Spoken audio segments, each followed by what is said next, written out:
we just talked about this, like B+ work is better than not doing it at all. So I'm not saying to like get crazy critical of your space, like get it out there first. And if your intention is right, I think your space is going to speak for itself. Absolutely.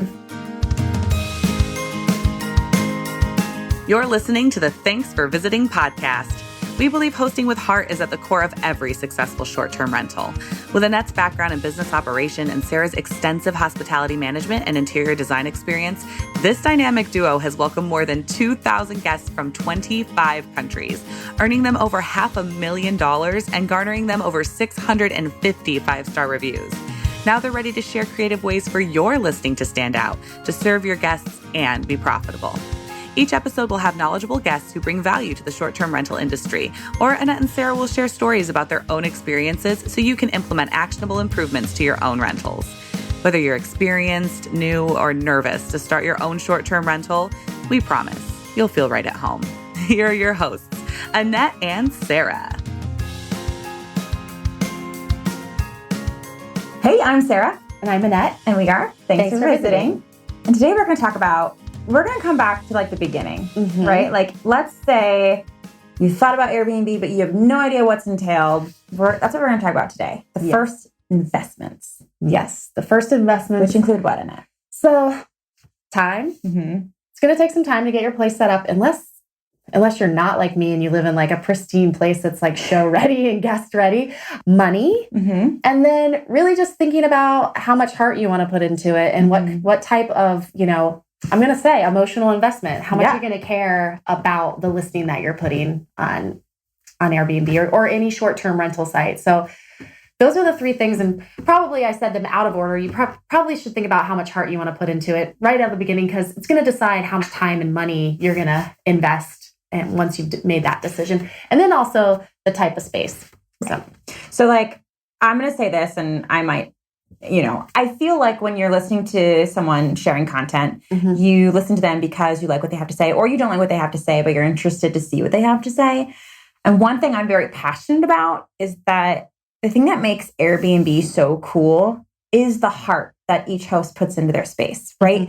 It's less about being like massive short-term rental, like they all look the same for me, and more about all the cute little ways that a host can share their love of their space and their city. And right, like whether you're in Columbus, Ohio, or you're in some awesome vacation place, like let's say you're Santa Monica, California, or New York City. There's just different, there's going to be a different vibe or internationally. I mean, every place is going to have a different feel. And that's the excitement. That's why visitors want to stay. I think with hosts at Airbnb.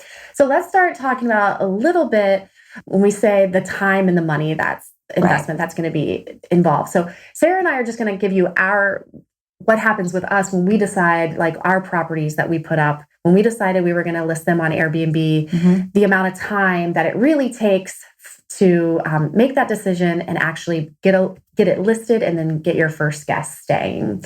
So Sarah, do you want to go ahead and start with that? Yeah. So it's kind of like the chicken and the egg. What comes first? Like, do you give yourself a budget first and then see what you can get with that budget?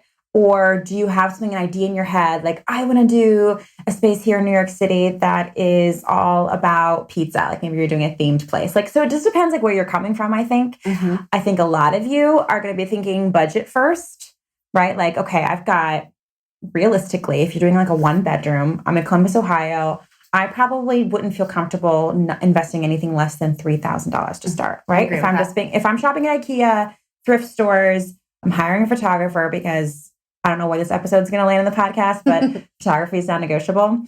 I think $3,000 for a 1-bedroom is probably the lowest amount you could go. And that's if you're starting with nothing, it just kind of depends on, are you starting from scratch? So Sarah and I, all of our listings currently, not exactly from scratch. Like mine, I might have had a couch or like a Keurig coffee maker, a few of those things. So that's one of the things you want to do is round up things that you would be comfortable using in your short-term rental. And, it depends. If it's just a room inside your house, right? You might already have everything, but it's still taking a look most likely you're going to have to spend a little bit of, you're going to have to make an investment to have it guest ready. Let's face it. I know very few people's primary residence that would be ready for a short-term rental guest today. Right. So you are going to have to make a financial investment. So that's the thing that you need to do is go through, catalog either A, things that you currently have that you could use with your for your guest, or B, the things that you're going to need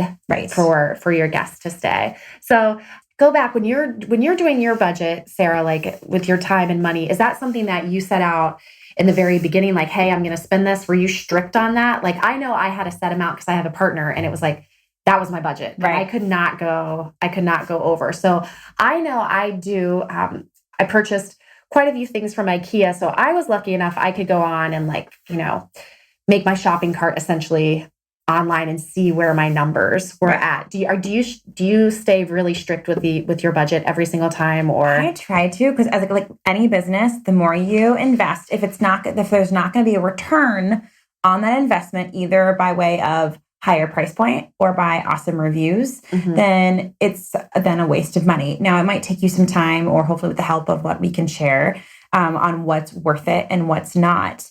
I know from hosting now since 2013 that a comfortable mattress and a great place to cozy up on a couch and chair in the living space, they are, again, non-negotiables. Yep. And I also was thinking about this in my head. I'm like, okay, as much as I don't think Airbnbs need to be hotels, what I mean by that is like, if someone takes an entire building of like 20 spaces and makes them all the same thing but then puts them on Airbnb, it's just different than if like you have 3 listings. I will soon have 3 listings. And I'm not saying that you can't have more than one. And I'm not saying you shouldn't hotelify them, because I think you should. And we'll talk about that later. But yeah, like there's just some things that I'm non-negotiable from. So then I'll take how much that mattress costs that I love to use, which I'm happy to share that link in the show notes. And then the couches that I love to use. And then I work backwards from there. Yes, I agree. Those are my 2 big ticket items. I've never bought a mattress or a couch from IKEA. I kind of specialize and go elsewhere for that stuff. So the one thing with the money is the time investment. That is somewhere I will say I underestimate that, I think, every time, just because I do purchase a lot of things from IKEA. I've done most of all the shopping. I'll actually have to have somebody help me. So I do hire somebody to help me just go and load and unload, and sometimes help me build the furniture. That's taken a long time. But for me, it's always, I start from scratch. Like, some of my, one of my places, I didn't even have a fork, a spoon, anything like that. So that takes a lot more time than, if you're just moving, let's say, moving house to house, what people are normally used to. Yeah. Those are the type of things that take time that you just don't think about, of purchasing all those, getting them back to your space, washing them, placing them. That's the part where I have enlisted help sometimes. And then at other times I've just done it on my own, and I merge them both each time. But the time to not only set up your space, but then list it properly. I don't want to be unrealistic in that again, if you want to host and have an amazing space, it is going to take you some time. Can you do it in a weekend? Probably, if you go all out. But a lot of things, for me, like my couches, I have to order. So that normally takes some time. My mattresses, I have to order. So I have to line up delivery, cable, internet, those type of things. So that time, if you have a full time, I'm not saying you can't do it, but just be realistic in the amount of time that it's going to take. And it is going to, you're going to have to put that time in and schedule things out. Right. Especially depending on where you're buying things from. Another perspective too, my husband and I like to buy properties that need renovations, and then they'll become Airbnbs. So like right now we're working on the renovation aspect. We're getting down to the wire. So now is when I'm starting to shop.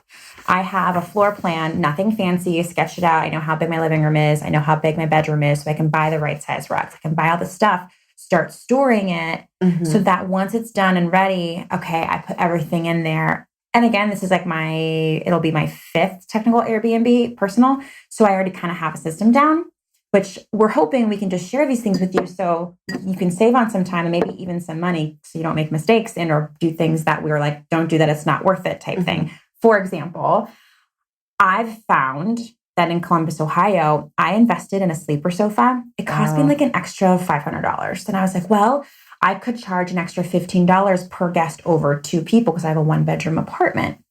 I've just found that It's so inexpensive to stay in my 1 bedroom compared to a hotel, and it's still profitable for me, and it's still market trends with everyone else in my area because you don't want to undercut everyone too much because that's not good. No, don't do that. Don't do that. That's not nice. But I found that people, for people, they don't need to stay in a 1 bedroom apartment and then pay an extra $15 per person to stay in that pull-out sleeper. Although my pull-out sleeper has a cool gel foam mattress and it's really comfortable. Nice. There's no bar, but no one's really taken me up on my offer. So I would go ahead and say that it wasn't worth the investment. I've had that open for so long now that I've recouped those funds, but I think I would have been just fine not spending that extra $500, getting a regular couch. If a third person wanted to tag along and sleep on the couch, I would maybe allow that for an extra fee. Gotcha. I don't know. You know what I mean? But like, that's the sort of thing that you just have to think about because I had this grand idea that I could sleep more people, make more money.